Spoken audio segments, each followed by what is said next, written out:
പല മണ്ഡലങ്ങളിലും കോൺഗ്രസ് വലിയ ഭൂരിപക്ഷത്തിൽ വിജയിച്ചെങ്കിലും കോൺഗ്രസിലെ നേതാക്കൾ പുറകിൽ നിന്ന് പണിയുന്ന അവസ്ഥ ഉണ്ടായെന്നാണ് കോൺഗ്രസ് ഇപ്പോൾ ഉന്നയിക്കുന്നത്.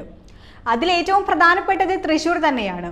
പാർട്ടിക്കകത്ത് തന്നെ നിന്നുകൊണ്ട് പണി തരുന്ന ആളുകൾ കോൺഗ്രസിൽ ഉണ്ടെന്ന് പാർട്ടി തന്നെ തുറന്നു പറയുകയും അങ്ങനെയുള്ളവർക്കെതിരെ നടപടി എടുക്കുന്നതിനായി മുന്നോട്ട് വരികയുമാണ് ഇപ്പോൾ ചെയ്തിരിക്കുന്നത്. തെരഞ്ഞെടുപ്പ് സമയം കേരളത്തിന് പുറത്ത് കോൺഗ്രസിലെ പ്രവർത്തകർ BJPയിലേക്ക് മറുകണ്ഠം ചാടുന്നത് നമ്മളെല്ലാവരും കണ്ടതാണ്. ഒന്നും രണ്ടുമല്ല, നിരവധി പ്രവർത്തകരാണ് കുത്തിയൊലിച്ച് BJPയിലേക്ക് പോയത്.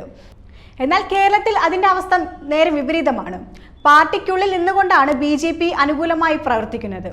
ഇങ്ങനെയുള്ളവർക്കെതിരെ നടപടി എടുക്കണമെന്ന് ആവശ്യപ്പെട്ടിരിക്കുകയാണ് കോൺഗ്രസ് MPമാർ. മനഃപൂർവ്വം പരാജയപ്പെടുത്താൻ ശ്രമിച്ചവർക്കെതിരെയാണ് പരാതി ഉന്നയിച്ചിരിക്കുന്നത്. തരൂർ ഉൾപ്പെടെയുള്ള പല നേതാക്കളും ഹൈക്കമാൻഡിന് പരാതി നൽകിയിട്ടുണ്ട്. കൂടാതെ DCC ഓഫീസിലെ കൂട്ടത്തല്ലും പാർട്ടിക്ക് വലിയ നാണക്കേടാണ് ഉണ്ടാക്കിയെടുത്തിരിക്കുന്നത്.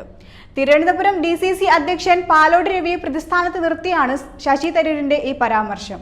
നേമം, വട്ടിയൂർക്കാവ്, കഴക്കൂട്ടം മണ്ഡലങ്ങളിൽ ഗുരുതരമായ വീഴ്ചകളാണ് ഉണ്ടായതെന്നും പറയുന്നുണ്ട്. 18 മണ്ഡലങ്ങളിൽ വിജയിച്ചെങ്കിൽ കൂടി വിജയം ആസ്വദിക്കാനുള്ള അവസ്ഥയല്ല ഇപ്പോൾ പാർട്ടിക്കുള്ളിലുള്ളത്. കൂട്ടത്തല്ലും അതിനെ തുടർന്നുള്ള രാജിയുമായി അങ്ങനെ പോവുകയാണ് പ്രവർത്തകർ.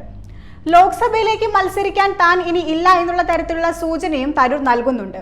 BJP വോട്ടിംഗ് ശതമാനം കൊണ്ട് തരൂരിന്റെ അടുത്തെത്തിയതുകൊണ്ടാണോ അതോ അടുത്ത തവണ പൂർവാധികം ശക്തിയോടെ ഇടതുപക്ഷം തിരിച്ചുവരുമെന്നുള്ള ഭയത്താലാണോ എന്നറിയില്ല തരൂരിന്റെ ഈ തരത്തിലൊരു പിന്മാറ്റം.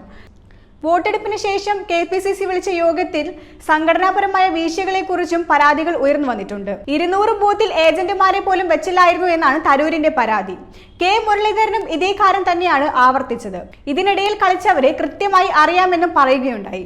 ഇങ്ങനെ പരാതികളുടെ ഒരു കൂമ്പാരവുമായി നേതാക്കന്മാർ രംഗത്ത് വന്നിട്ടുണ്ട്. നരേന്ദ്രമോദിക്ക് എതിരായ വികാരം വോട്ടായി വന്നതിൽ എല്ലാവരും രക്ഷപ്പെട്ടു എന്നാണ് KPCCയിലെ ഒരു പ്രമുഖൻ പറഞ്ഞത്.